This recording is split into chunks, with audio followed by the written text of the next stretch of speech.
Welcome, Lisa. What did your parents say? Of course, they are happy to come. They will be here in a few days. Lisa's cheeks flushed red at the lovely news that her parents were coming. Isla had invited Lisa's entire family to the capital. The day after Byron was captured, Isla immediately apologized to Lisa. He confessed all the lies he had told, except the one about regression. There was also the story of how she grew up as the adopted daughter of Scott and Debbie on the slopes of Mount Helsig, and how her adoptive parents were killed in a bandit attack and their house burned down, leaving her the only survivor. When Lisa heard that all these stories were made up by Byron to send Isla to the Duke's house, she seemed very confused at first. That was because it was a story that was not easy to understand. Isla was the real Isla, but she was raised under the mistaken belief that Byron was her biological father, and was ordered to murder him and infiltrate the Duke's household. In fact, Isla already knew the whole truth. A complicated story of mutual deception. And after a while, Lisa, who understood the whole story, couldn't help but be stunned. That a daughter killed her father? He never thought that. Such a cruel idea was possible for a human being. When Lisa's normally kind smile turned into an angry expression, Isla shrugged and apologized repeatedly. She had mistaken it for being angry with herself for cheating on her. But Lisa defended her, saying, "I'm not mad at you at all. In reality, it was not you who deceived us, but Byron himself."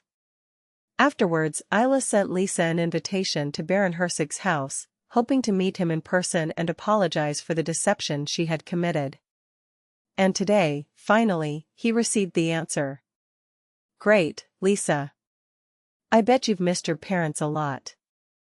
Isla smiled brightly and patted him on the back. Lisa shook her head with dignity. "No problem. I'm glad we can see each other, even from time to time. Just because we are physically far away doesn't mean our hearts are distant." At his words, Isla smiled meaningfully. Because soon they planned for the Baron's family to live in the capital. Following the elimination of the nobles who had cooperated with Byron's rebellion, some vacancies remained in the administration. There was talk of putting Baron Hersig in one of those empty positions. The reason why Baron Hersig never entered politics was not because of lack of ability. It was his stubbornness and intolerance of injustice that earned him the dislike of several high-ranking nobles. However, several of the high-ranking nobles who had been the symbol of this evil had been involved in this betrayal and had lost their positions, so it was time to take advantage of the Baron's skills. "How is the capture of the traitors going, miss?" "He'll only feel better if he catches all the survivors." "Yes, I guess it's almost over." At Lisa's question, Isla gave a slightly sad smile. Most of Byron's conspirators were arrested. Those whose names were not in the data Isla investigated were discovered through investigation or caught with the help of internal collaborators. That collaborator was none other than Cloud Air.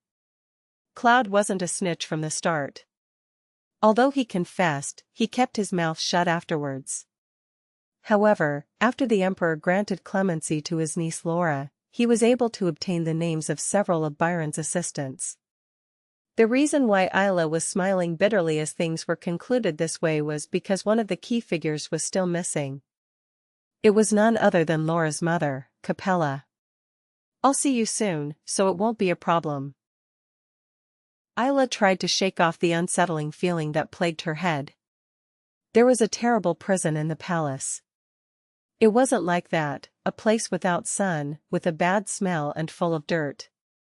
Rather, everything was stone and clean, and there were even small ventilation windows, so the facility itself could have been much better than other prisons. But the reason this place was famous was that very few people made it out alive. Because it was an exclusive space for the royal family, which had committed treason. And now, inside that prison, Byron Lionel Vito Pellis was locked up. A very evil man who tried to overthrow the former emperor and his own father and take their place. He was sitting, leaning on the cold stone bed, staring into space. "This is not over yet." Capella heir has not been caught. If it is her, she will gather the remaining soldiers and come to rescue me. Byron heard it all and scratched the stone floor with his bloody nails. Unable to accept the situation, he tried to break the bars with his bare hands, resulting in injuries. If this were Capella, I would have done anything. Because that woman had a fierce determination to make this company a success. Her iron will to regain her status as a countess was almost an obsession. His desire might have been greater than Byron's to regain the throne. So he wasn't going to give up just yet. I couldn't die there. It was when he was struggling to get up from his exhausted body with such thoughts. A creaking sound came from the other side of the iron bars. Byron turned his gaze to identify the person. And there was a strange woman. A young woman, about 18 or 19 years old, with tattered clothes and a hat. Seeing her with a broom in her hand, she looked like a maid cleaning the prison. Byron, who had no time to waste on a low-class maid, turned his head toward the window, and the strange woman tapped her fingers on the bars. Now, even such a lowly woman considers me inferior. When Byron glared at the woman in disgust, she beamed, even though she didn't know who it was. "Hello, father. Nice to meet you. I am your daughter. Are you a crazy person with a normal face?" "I don't have a daughter. Don't bother me and go away." Byron opened his mouth with a disgusted expression. His voice sounded hoarse, perhaps from shouting so loudly. "Ugh, what a shame. You don't recognize me." Despite Byron's coldness, she let out a flirtatious snort, seemingly unconcerned. It was like he was really complaining to his father. "Hang on a minute. There's about a minute left. Later, father will know." He pulled a pocket watch from his chest and tapped it rhythmically with his finger, as if counting the seconds. I had no idea what I was going to discover. And then, a minute passed that seemed eternal. An incredible vision unfolded before Byron's eyes. This was because the brown color gradually disappeared from his hair and eyes, which had featureless brown hair and brown eyes, and soon changed to a different color. A unique hair with a touch of blue-purple. It was a very strange color, but it looked familiar to Byron. And what was even more shocking than that was the color of his eyes. A radiant amber.